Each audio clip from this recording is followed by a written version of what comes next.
अस्सलाम वालेकुम। आज की इस वीडियो में हम देखेंगे कि हमने डाटा को किस तरह रीड करना है। लास्ट वीडियो में हमने देखा था कि हम टेबल के अंदर डाटा को किस तरह इंसर्ट करवाते हैं। तो हमने अब डाटा को रीड करना है। एक मेथड होता है हम डेटाबेस में जाके डाटा को रीड करते हैं, जैसे कि ये आपके सामने स्क्रीन ओपन है तो हम टेबल के अंदर डाटा को रीड कर सकते हैं। लेकिन अगर हमें यहाँ पे अपने वेब पेज पे यहाँ पे डाटा को रीड करना है, जैसा कि हमें रिज़ल्ट हमें शो होता है, हम डेटाबेस में अपना रिज़ल्ट चाह के नहीं देखते जहाँ पे हमारी डेटाबेस होती है, लेकिन हमें वेब पेज पे हमें हमारा रिज़ल्ट जो है व्यू करवाया जाता है। वहाँ पे कुछ लिमिटेशन लगाई जाती हैं, जैसे कि टीचर कुछ और काम कर सकता है यहाँ पे उस डाटा के साथ, एडमिन कुछ और कर सकता है, लेकिन जो यूज़र होते हैं वो सिर्फ व्यू कर सकते हैं। हम रोल वाइज उसको फिर डिफ्रेंशिएट करते हैं। तो अब हमारा टास्क क्या है कि हमने यहाँ पे डाटा को व्यू करना है। अब यहाँ पे हमें डाटा किस फॉर्म में शो हो रहा है, टेबल की फॉर्म में। तो हमने यहाँ पे क्या करना है, टेबल क्रिएट करना है और इसी तरह यहाँ पे भी हमने इस डाटा को शो करवाना है इस वेब पेज पे। डेटाबेस से हम डाटा फैच करेंगे और यहाँ पे वेब पेज पे हम उसको डिस्प्ले करवा देंगे। तो स्टार्ट करते हैं। हमने एक न्यू फाइल बनाई PHP की 8lecture.php और इसके अंदर अपनी वर्किंग स्टार्ट करते हैं। सबसे पहले हमें क्या करना है, टेबल बनाना है। तो टेबल हम सिंपल HTML के अंदर बनाएंगे। मैं यहाँ पे टेबल क्रिएट करता हूँ। ये हमने अपना टेबल क्रिएट कर दिया। अब यहाँ पे मैं आपको एक बात बताता चलूँ कि जो भी टेबल होता है उसके दो पार्ट होते हैं। एक हमारे पास टेबल की हेडिंग होती है और दूसरा हमारे पास टेबल का डाटा होता है। अब देखिए, हेडिंग हमने एक दफ़ा रख दी ठीक है, लेकिन जो डाटा होता है वो रिपीट होता है, रो रिपीट हो रही हैं, लेकिन टेबल हेडिंग की रो जो होती हैं वो कभी रिपीट नहीं होती। वो हम बस एक ही दफ़ा टेबल हेडिंग को डिफाइन करते हैं। तो सबसे पहले हमने क्या किया, एक टेबल हेड का टैग लगाया। उसके अंदर फिर हमने एक रो बनाई, जैसे कि यहाँ पे हमारी एक टेबल हेड की रो है। रो क्रिएट की, रो के अंदर फिर हमने TH का टैग लगाया। टेबल हेडिंग के लिए TH का टैग लगता है और टेबल डाटा के लिए TD का टैग लगता है। तो इसके अंदर हमने क्या देनी है, अपनी टेबल की हेडिंग। अब हमें सबसे पहले क्या डिस्प्ले करवाना है, employ ID।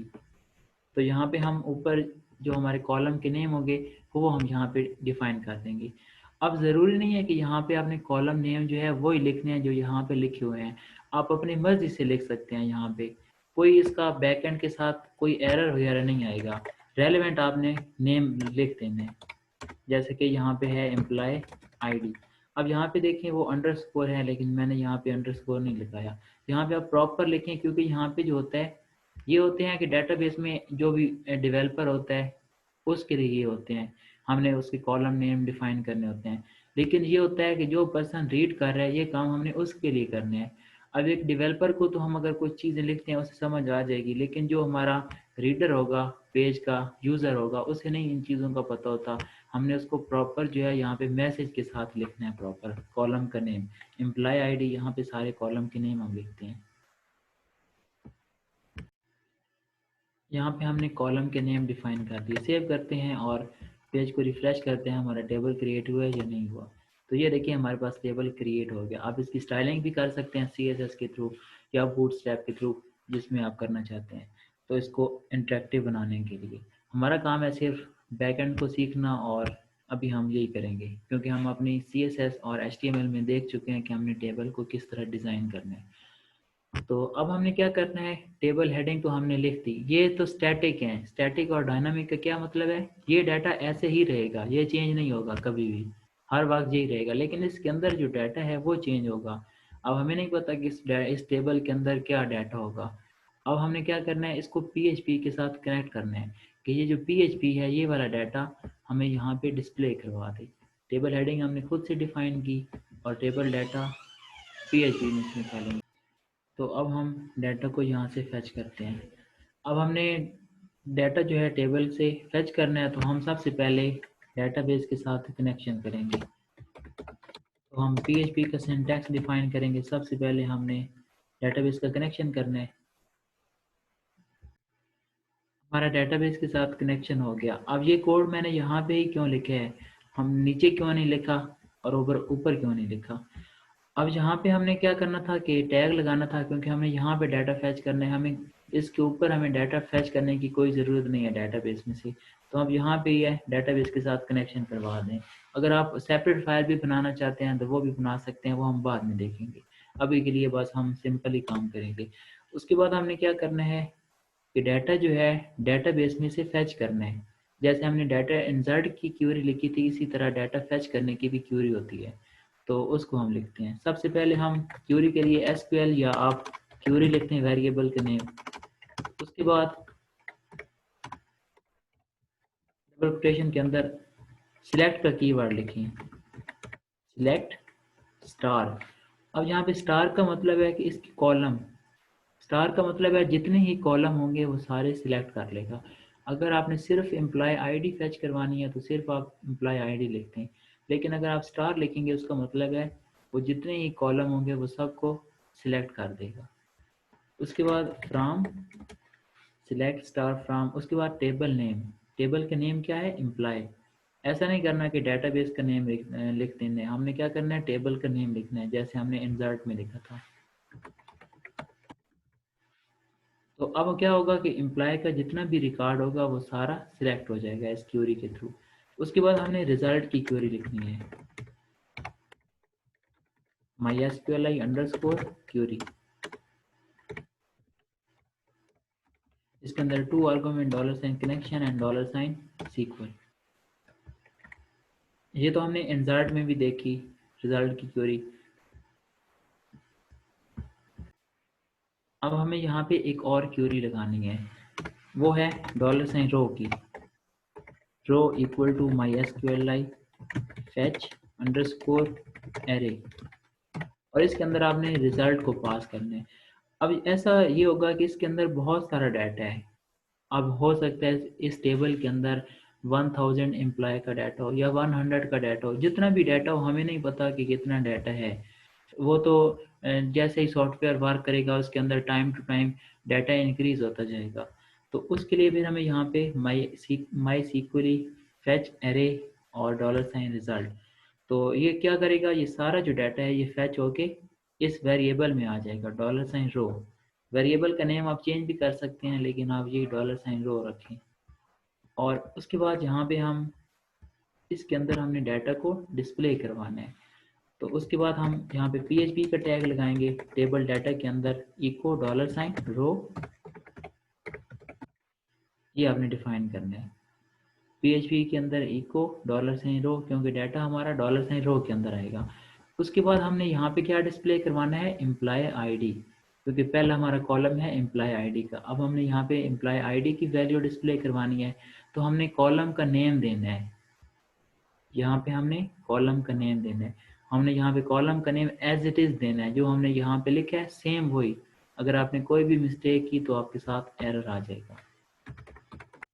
Employ underscore ID, ये हमारा कॉलम डिफाइन हो गया। डाटा नहीं लिख देना यहाँ से देख के, आपने कॉलम का नेम लिखना है। डाटा जो है PHP हमें वो डिस्प्ले करवा देगी। उसके बाद यहाँ पे फिर वही सेम, कॉपी नहीं हमने किया था, कॉपी कर लें एक दफ़ा लिख के ताकि मिस्टेक ना हो। फिर सेकंड हमने क्या डिस्प्ले करवाना है, नेम। कॉलम का नेम क्या है, नेम। ऐसे ही लिखते जाना है। हमने यहाँ पे कंप्लीट कॉलम के नेम लिख दिए। उसके बाद फिर हम यहाँ पे फाइल को सेव करते हैं और ब्राउज़र में जाके रिफ्रेश करते हैं। तो देखिए हमारे पास डाटा डिस्प्ले हो गया, लेकिन डाटा सिर्फ एक एम्प्लॉय का डिस्प्ले हुआ है जो पहला एम्प्लॉय है, बाकी का डाटा हमें क्यों नहीं डिस्प्ले हुआ। अब हमें यहाँ पे एक और छोटी सी कंडीशन लगानी है, हमें लूप लगाना है। लूप हम अपनी वीडियो में बहुत अच्छी तरह देख चुके हैं। अब यहाँ पे ये है कि हमें नहीं पता कि हमारा डाटा कितने यहाँ पे रोज़ हैं। यहाँ पे हम काउंट तो नहीं कर सकते, काउंट करके हम यहाँ पे कंडीशन लगा दें। हम लूप लगाएंगे वाइल लूप। वाइल का मतलब है वो तब तक डाटा को यहाँ पे डिस्प्ले करेगा जब तक यहाँ पे डाटा एंड नहीं हो जाता। बाय डिफ़ॉल्ट वो चेक करेगा, जब कंडीशन फॉल्स होगी तो वो जो है हमें डाटा शो करना ख़त्म कर देगा। तो अब हम यहाँ पे लूप लगाते हैं। यहाँ पे इसी क्यूरी में स्टार्ट में आपने क्या करना है, लूप लगाना है, और इसको लूप की कंडीशन के अंदर यहाँ पे रख देना है। उसके बाद यहाँ पे इसकी करली ब्रेसेस लगानी है, इसकी बॉडी डिफाइन करनी है, और यहाँ पे TR के बाद आपने लूप को क्लोज करना है। अब यहाँ पे हमने लूप जो है टी आर के राउंड लगाया है, इसका मतलब है कि रो हमारी रिपीट होगी फर्स्ट टाइम। अब देखें यहाँ पे रिफ्रेश करते हैं और चेक करते हैं। देखिए पहले एक दफ़ा लूप चला टी आर में, क्योंकि लूप जो है वो टी आर की बॉडी के बाहर है। एक टी आर उसने फिर हमें डिस्प्ले करवाई, फिर दोबारा लूप चला, फिर वो उसने टी आर हमें एक रो डिस्प्ले करवाई, फिर एक रो, फिर एक रो, फिर एक रो, तब तक जब तक डाटा यहाँ पे एंड नहीं हो गया। अब जितना भी डाटा होगा इस टेबल के अंदर वो हमें यहाँ पे डिस्प्ले करवा देगा। तो इस तरह हम डाटा को डाटाबेस में से फैच करके यहाँ पे रीड कर सकते हैं डाटा को। ये ज़रूरी नहीं कि हम टेबल ही बना के रीड कर सकते हैं, बाकी आप वैसे भी डाटा को रीड करवा सकते हैं। और आपको क्यूरी कौन सी यूज़ करनी है, ये सिलेक्ट की क्यूरी। अगर आपको पूरा टेबल का डाटा डिस्प्ले करवाना है तो फिर हम लूप लगाएंगे, अदरवाइज आपने सिर्फ किसी एक का डाटा रीड करना है तो सिंपल आप रो की क्यूरी लगाएंगे, लूप हम नहीं लगाएंगे। अब हम इस डाटा के अंदर कुछ कंडीशन लगाते हैं। अब हमारे पास ये है एक कंडीशन कि हमें यहाँ पे उन एम्प्लॉय का डाटा डिस्प्ले करवाना है जिनकी सैलरी 30,000 से ग्रेटर है। तो हमें यहाँ पे सिर्फ उनका रिकॉर्ड डिस्प्ले करवाना है। तो उसको हम फिर कैसे लिखेंगे, बहुत ही आसान है। हमें क्या करना है, जहाँ पे हमने ये सिलेक्ट की क्वेरी लगाई है, यहाँ पे टेबल नेम के बाद हमने वेयर की कंडीशन लगानी है। वेयर कंडीशन हमारी क्या है कि जिनकी सैलरी 30,000 से ग्रेटर है। तो यहाँ पे हमने कॉलम का नेम देखना है, सैलरी। यहाँ पे हम लिखेंगे where salary is greater than, इसको सिंगल कोटेशन में लिखें 30,000। सेव करेंगे और जाके रिफ्रेश करते हैं। ये देखें अब इन सब की जो सैलरी है वो 30,000 से ग्रेटर है। अब हम ये चाहते हैं कि जिनकी सैलरी 30,000 से लेस है हमें वो डिस्प्ले हो। तो यहाँ पे हम क्या करेंगे, सैलरी इज लेस देन।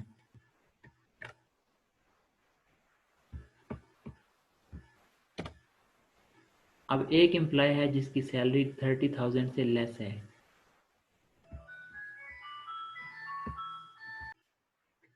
अब हम यहाँ पे कंडीशन लगाते हैं वो एम्प्लॉय जिनकी एज 25 ईयर से ग्रेटर है। तो हम क्या करेंगे, यहाँ पे इसको ख़त्म करेंगे और हमने किसके अगेंस्ट फ़िल्टर लगाना है, एज के अगेंस्ट। तो हम यहाँ पे उस कॉलम का नेम देखेंगे, एज, कंडीशन लगाएंगे where age is greater than 25।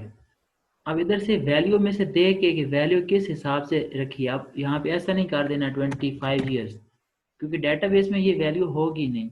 Database में किस टाइप का डाटा है, इंटीजर टाइप का। तो फिर आपने कंडीशन में भी वही रखना है। और यहाँ पे सिंगल कोटेशन जो हमारी वैल्यू होगी, इधर सिंगल कोटेशन नहीं लगानी क्योंकि ये कॉलम का नेम है और ये हमारी वो वैल्यू है जिसके अगेंस्ट हमें डाटा को डिस्प्ले करवाना है। इसको आप सिंगल कोटेशन के अंदर रखें। अगर आप यहाँ पे डबल यूज़ करेंगे तो एरर आएगा, क्योंकि आउटसाइड डबल कोटेशन यूज़ की गई हैं। तो यहाँ पे हम जाके रिफ्रेश करते हैं, जिनकी एज 25 से ग्रेटर है। हमारे पास कितने रिकॉर्ड है, 5 एम्प्लॉय का रिकॉर्ड है, लेकिन उसमें से हमें कितने शो हो रहे हैं, सिर्फ 2 जिनकी एज 25 से ग्रेटर है। अब हम दो कंडीशन यहाँ पे लगाते हैं। ऐसे एम्प्लॉय जिनकी एज 25 से ग्रेटर है और सैलरी जो है वो 30,000 से ग्रेटर है, where age is greater than 25। इसके बाद एंड, जैसे हम दो कंडीशन लगाते हैं, ये भी ट्रू हो और ये भी ट्रू हो, और एंड के बाद आपने फिर कॉलम का नेम लिखना है, salary is greater then single quotation के अंदर 30,000।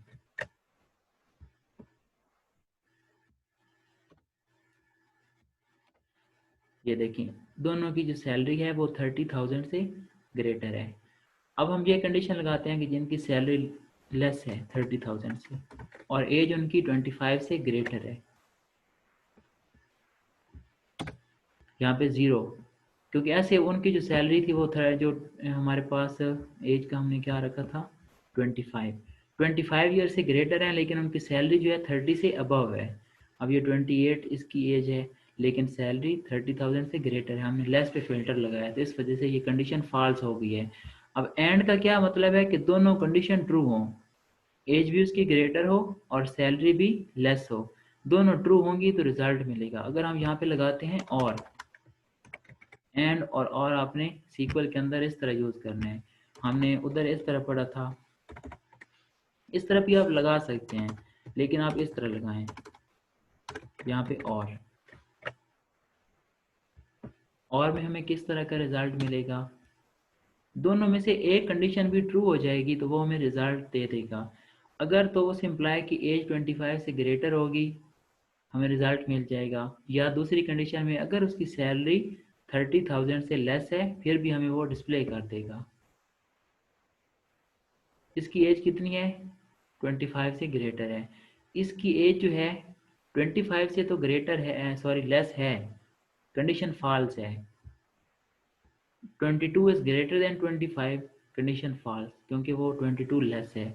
अब ये कंडीशन चेक करेगा, सैलरी उसकी कितनी है 20,000, 20,000 लेस देन 30,000, ये कंडीशन ट्रू है। दोनों में से एक कंडीशन ट्रू हो गई तो उसने हमें यहाँ पे डाटा को डिस्प्ले करवा दिया। तो ये हमारे पास कंडीशन है। आप नेम के अगेंस्ट भी लगा सकते हैं इस कंडीशन के बाद, फिर आप यहाँ पे एंड लगा दें,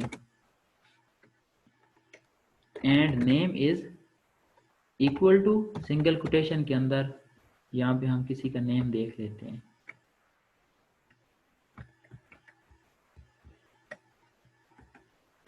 और नेम उसका क्या हो, रेहान अली। तो अब जाके यहाँ पे रिफ्रेश करते हैं, तो ये हमारे पास क्या है, रेहान अली उसका नेम है, और उसकी क्या है, ये सैलरी हो और एज हो। और यहाँ पे हम क्या लगाते हैं, एंड। अब सब चीज़ें चेक करेगा। अब कंडीशन क्यों फॉल्स हुई है, क्योंकि सैलरी जो है एज उसकी लेस है। अब हम यहाँ पे लेस लगाते हैं, फिर वो रेहान के अगेंस्ट हमें शो करवाएगा। उसकी एज क्या थी 22, पहले वो कंडीशन फॉल्स हो रही थी और यहाँ पे एंड लगा था, उस वजह से हमें रिजल्ट नहीं मिल रहा था। तो इस तरह आपने यहाँ पे फिल्टर लगाना है। सर्च का भी ये इसी तरह काम होता है कि हम कोई डाटा एंटर करते हैं, एक हम किसी एम्प्लॉय का नेम एंटर करते हैं, उसकी सैलरी या उसकी जेंडर, तो हमें रिजल्ट में जो है वो सर्च करके दे देता है। तो बैक एंड पे यही जो है क्राइटेरिया यूज़ होता है। तो ये है हमारा डाटा, डेटाबेस में रीड किस तरह किया जाता है।